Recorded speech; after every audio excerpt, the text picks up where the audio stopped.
नमस्कार, मैं हूं आपके साथ मोहिनी त्रिपाठी और आप देख रहे हैं एपेक्स न्यूज इंडिया। विपक्षी दलों की एकता के बीच यूपी में अपने मिशन 80 के लिए बीजेपी ने अपनी मुहिम की शुरुआत कर दी है। इसके लिए बीजेपी ने एनडीए को मजबूत करने और ओबीसी वोटर्स में सेंधमारी के लिए कवायद तेज कर दी है। पहले दारा सिंह चौहान को पार्टी में लाना, फिर सुभा सपा को एनडीए का हिस्सा बनाना बीजेपी की रणनीति का अहम हिस्सा है। रिपोर्ट देखिए। केंद्र में जीत की हैट्रिक लगाने के लिए बीजेपी कोई कोर कसर नहीं छोड़ रही है। विपक्षी दलों में सेंधमारी के साथ रूठे साथियों को मनाने में भी बीजेपी जरा हिचक नहीं रही है।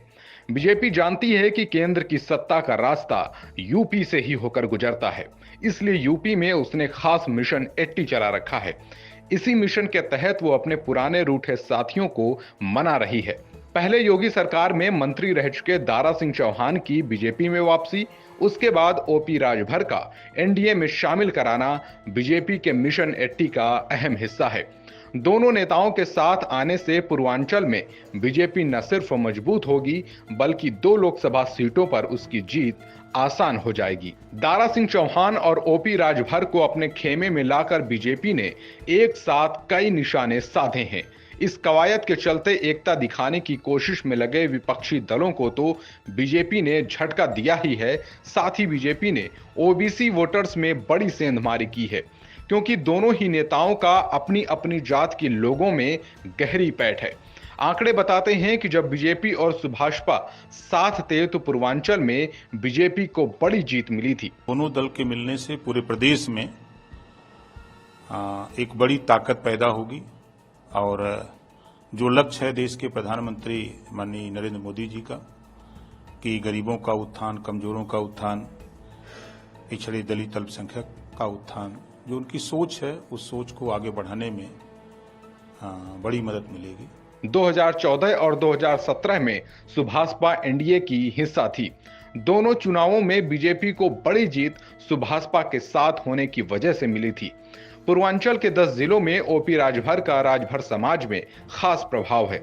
यूपी के अगर 5 चुनावों का विश्लेषण करें तो यही निकलता है कि सुभाषपा अपने दम पर बाजी पलटने की स्थिति में भले ही ना हो, लेकिन वो किसी के साथ मिल जाए तो एक के साथ एक मिलकर 11 जरूर हो सकती है। ओपी राजभर की पार्टी की चुनावी राजनीति की शुरुआत 2012 के विधानसभा चुनाव से हुई थी।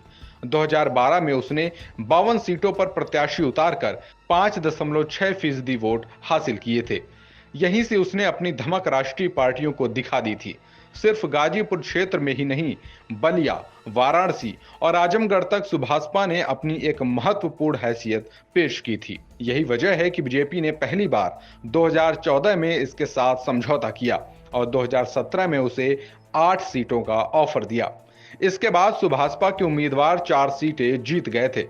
2022 के यूपी विधानसभा चुनाव में ओपी राजभर समाजवादी पार्टी के अखिलेश यादव की साइकिल पर सवार हो गए थे। इसका नतीजा ये हुआ कि गाजीपुर जनपद की सभी 7 सीटें भाजपा हार गई थी। 2 पर सुभाषपा और बाकी सीटें सपा जीत ले गई थी।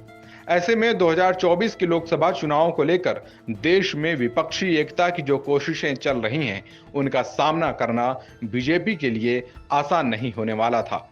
इसलिए उसने सुभाषपा को एनडीए का हिस्सा बनाना ही बेहतर समझा। 2022 में सपा के साथ गठबंधन में सुभाषपा को 6 सीटें मिली थी। जिन 19 सीटों पर वह चुनाव लड़ी, वहां पार्टी को 19.77% वोट मिले। चुनाव विश्लेषकों का मानना है कि इलाके की अधिकतर सीटों पर राजभर समाज का लगभग 20,000 के आसपास का वोट बैंक है। अब जब एक बार फिर से यूपी में भाजपा सुभाषपा एक साथ आए हैं तो गाजीपुर, जौनपुर, मऊ, बलिया, आजमगढ़ और अंबेडकर नगर के अलावा आसपास के क्षेत्रों में बीजेपी की स्थिति और मजबूत हो सकती है। जो काम भारतीय जनता पार्टी माननीय देश के यशस्वी प्रधानमंत्री नरेंद्र मोदी जी के नेतृत्व में जो लड़ी जा रही है, माननीय गृह मंत्री अमित शाह जी, माननीय यूपी के मुख्यमंत्री योगी आदित्यनाथ जी के नेतृत्व में जो लड़ाई हो रही है, उस लड़ाई में हम लोगों ने कदम बढ़ाकर साथ चल करके इस लड़ाई को आगे बढ़ाने का प्रयास किया। चर्चा है कि इन सीटों पर जीत सुनिश्चित करने के लिए बीजेपी ओपी राजभर के बेटे को गाजीपुर सीट से टिकट का ऑफर दे सकती है। इसके साथ ही खुद राजभर को फिर से योगी सरकार में कैबिनेट मंत्री बनाकर सत्ता का स्वाद चखने का इंतजाम किया जा सकता है। ओपी राजभर के साथ आने से बीजेपी के नफे नुकसान का आकलन चुनावी नतीजों के आने के बाद ही पता चलेगा, लेकिन इतना जरूर साफ है कि इस कवायद से बीजेपी ने ओबीसी वोटर्स में बड़ी सेंधमारी करने में कामयाब तो हो रही है, साथ ही उसने पूर्वांचल में भी अपना गढ़ मजबूत कर लिया है। Bureau report, apex news.